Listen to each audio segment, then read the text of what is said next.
So, magandang umaga sa inyong lahat guys. So, ang oras natin is 3:30 AM ng madaling araw.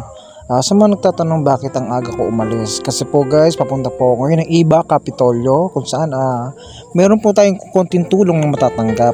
So, 3:30 na po ako umalis. And yung tanggapan po kasi ng tulong doon is talagang umaabot po siya ng 9 at 10 ng umaga. So, minsan kapag talagang antok na antok, dinadala ko na nga rin po yung kumot ko, pati yung mga injection ko at unan para diretso na rin po ako sa dialysis center after ko humingi ng tulong sa iba. So, napakalayo pero tinitiis ko guys. Bilang isang dialysis, kailangan natin magtiis. Ayan nga guys, at dito na nga ako, nakarating na nga ako sa Iba, sa Kapitolyo. So kung makikita natin is alas 4 na po ng madaling araw, pero tingnan nyo po, halos yung iba po dito na talaga natulog, galing pa po ng Subic iba dyan. So kaya nga po, talagang sobrang pagtitiis at tiyaga para makakuha po ng tulong. At sa binibigay pong tulong dito is medical assistant po. Ayan po guys, so medyo malapit tayo sa unahan. Ayan po kay Governor Evdani, maraming salamat po. And napakalaking tulong po ng binibigay niya sa aming mga dialysis patient para ipagpatuloy po namin ang aming gamutan.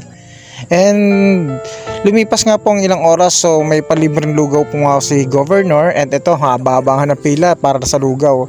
So pwede nga po dyan pumila and para makahingi na rin ng lugaw para sa mga nagugutom. Syempre ako po, inabot na nga po ng ilang oras bago makakain. And eto nga, pumila ako at 2 lugaw nga kinuha ko dyan. Sobrang gutom talaga guys.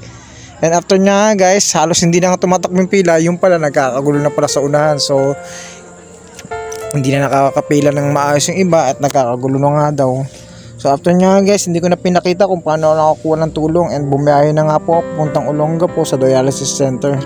So ayan po, alas shortcut ko na rin at kinat ko na rin po yung pagbiyahe ko, gawa na sobrang haba po ng video na to at hindi po kaya ng RAM ng aking cellphone dahil mumurahin na po ang cellphone ko at tsaga-tsaga lang po muna tayo para magkaroon tayo ng isang magandang pang vlog po idol.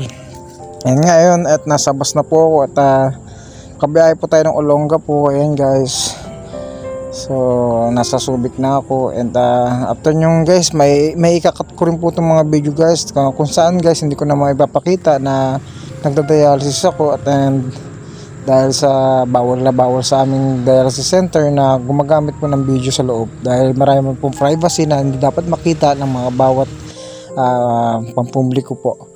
So ayan guys, bali nakauwi na ako guys and umabot pala ng ilang oras din bago 12 PM na pala ng hapon. So ayan, kauwi ko nga lang po guys and lakad na lang guys, so hindi naman tayo masyadong hilo.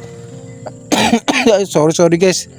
Maraming salamat nga pala guys sa mga tunay na sumusuporta guys and asahan nyo po, gagawa po ako ng maraming content. Thank you po idol.